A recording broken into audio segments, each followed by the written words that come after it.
So last week there was an event in Vatican City where they gathered a whole bunch of Catholic influencers to talk about how to spread the gospel.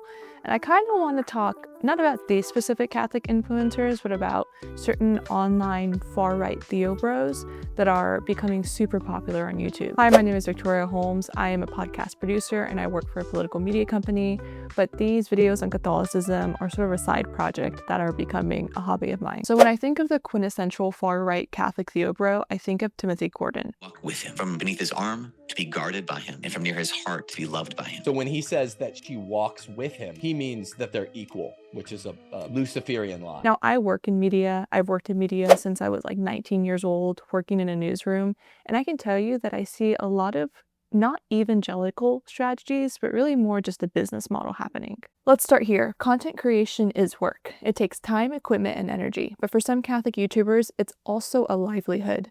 And that means they need a lot of views to keep the lights on. How's a young girl ever going to become a karate kicking, wood chopping, math doing earth scientist? She doesn't ever need to do any of that stuff.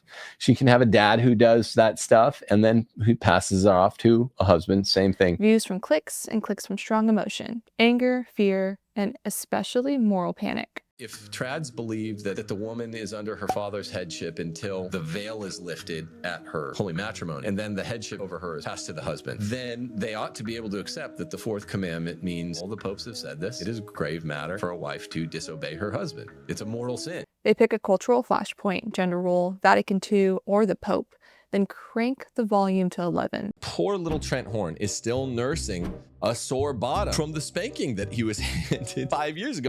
The title and thumbnail are designed to make you either furious or triumphant before you've even heard the argument.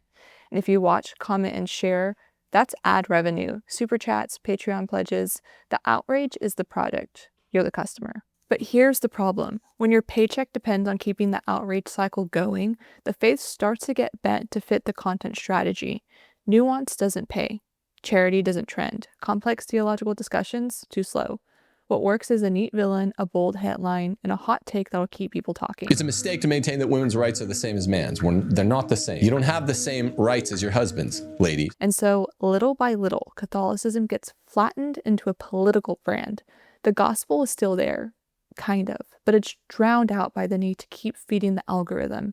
It stops being, here's the fullness of truth, and starts being, here's the thing that will make the right people mad this week. What do you say to the people who say that grown men don't play video games? I'm a grown man who plays video games. So what are you talking about? Like, that's just one of those things that really lame guys try to say, like, grown men don't use ring lights. Yeah. It's like, I'm using a ring light now and I'm a grown man. Guys who say that I'm probably bigger than you and stronger than you. So, and a more well-behaved wife, by the way.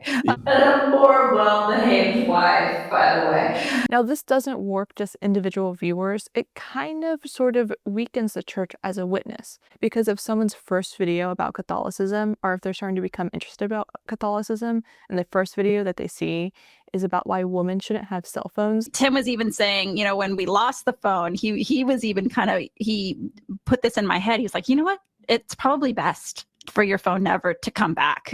It kind of weakens the arguments when it comes to inviting people in to learn more about the more theological, deep stuff like the Eucharist. And inside the church, it fosters sort of like this back and forth argumentative discourse that doesn't really seem to go anywhere. I do want to be positive and say that I am noticing a lot more Catholic content creators, and I think part of it has to do with the post-COVID/pandemic lack of spirituality and lack of meaning that a lot of people had during that time. And so now people are starting to find God in the church because it's giving them something to look forward to. It's giving them a sense of hope.